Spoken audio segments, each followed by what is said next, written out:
يا رب أسألك التقى في كل حال. علیکم ورحمۃ اللہ وبرکاتہ. ایک بھائی نے سوال کیا ہے کہ دین سیکھنے کو دل بڑا کرتا ہے، شوق بھی ہے، لیکن ہر فرقہ اپنے آپ کو صحیح کہتا ہے اور دوسرے کو غلط کہتا ہے، تاکہ کفر کے فتوے لگاتا ہے. تو ہمیں خالص دین کیسے ملے گا؟ اور ہم جبکہ قرآن اور صحیح بخاری کے علاوہ باقی کتب میں ضعیف روایات بھی ہیں. دیکھیں، سب سے پہلی بات تو یہ ہے کہ اللہ رب العزت نے ہم کو اسلام کی نعمت سے نوازا ہے، اور اسلام ایک مکمل ضابطہ حیات ہے. نبی صلی اللہ علیہ وسلم پر آپ کی زندگی میں اللہ سبحانہ و تعالی نے دین کو مکمل کر دیا، اور نبی صلی اللہ علیہ وسلم نے وہ مکمل دین ہم تک پہنچایا، اور صحابہ کرام رضوان اللہ علیہ مجمعین اس مکمل دین پر عمل کرتے رہے، اور یہی کامیابی کا راستہ ہے.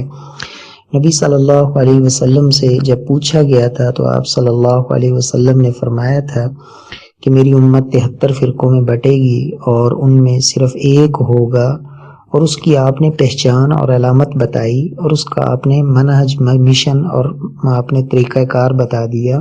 ما انا علیہ و اصحابی، کہ جس پر میرا اور میرے صحابہ کا عمل ہے.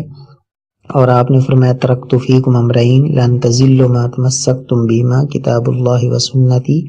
دو چیزیں میں تم نے چھوڑ کے جا رہا ہوں، ایک اللہ کی کتاب ہے اور دوسری میری سنت ہے. جب تک ان کو تھامے رکھو گے تو کبھی گمراہ نہیں ہوگے.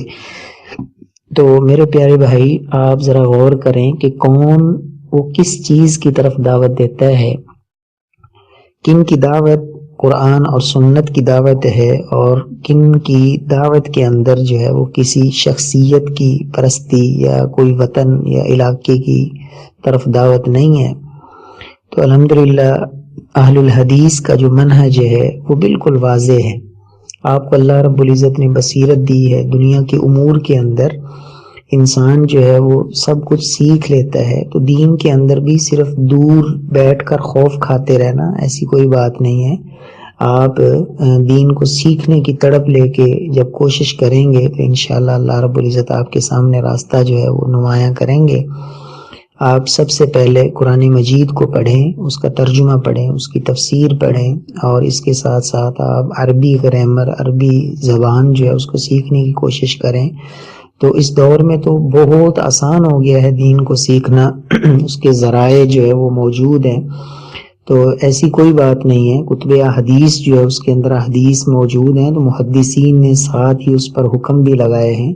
وہ کسی فرد واحد کا کام نہیں ہے، یہ اللہ کی توفیق سے امت مسلمہ اسی کا یہ اعزاز ہے کہ انہوں نے اپنے نبی کے ان فرامین کی حفاظت کے لیے 5 لاکھ افراد جو ہے ان کے حالات زندگی باقاعدہ کتابوں میں محفوظ کیے. جرح تعدیل کا جو علم ہے، اسماء اور رجال کا علم ہے، ان راویوں کے حالات، تاکہ ہمیں پتہ چل سکے کہ کس راوی کی حالت کیا ہے، اور وہ جس روایت میں آئے گا تو اس کی کیفیت کیا ہوگی. تو بہرحال سب سے پہلی بات میں آپ بھائی سے یہ گزارش کروں گا کہ اللہ کا قرآن کہتا ہے وَلَقَدْ يَسَّرْنَا الْقُرْآنَ لِلذِّكْرِ فَهَلْ مِن مُدَّكِرٍ. ہم نے قرآن کو آسان بنا دیا ہے کوئی نصیحت حاصل کرنے والا. اور نبی صلی اللہ علیہ وسلم کا یہ فرمان طلب العلم فریضۃ علی کل مسلم، علم حاصل کرنا ہر مسلمان پر فرض ہے. اور تیسری آپ اس آیت کو ساتھ شامل کریں وَالَّذِينَ جَاهَدُوا فِينَا لَنَهْدِيَنَّهُمْ سُبُلَنَا، کہ اللہ کے رسول پر اللہ رب العزت نے یہ کلام اتارا تو اس میں یہ آیت ہے کہ جو بھی کوشش کرتا ہے تو ہم اس کو ضرور اپنے راستے کی جو ہے وہ ہدایت دیتے ہیں اور اس کو توفیق دیتے ہیں.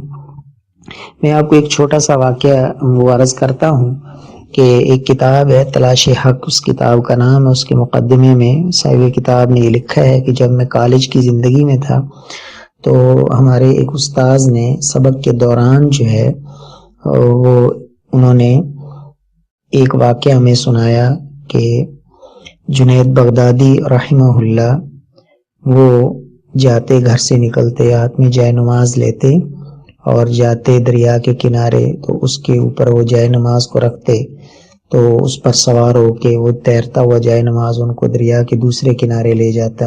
اسی طرح ان کا معمول تھا. تو ایک دن ایک شخص نے کہا کہ حضرت مجھے بھی ساتھ لے چلو. تو انہوں نے کہا ٹھیک ہے لیکن تم میرے ساتھ بیٹھ جاؤ اس جائے نماز پہ.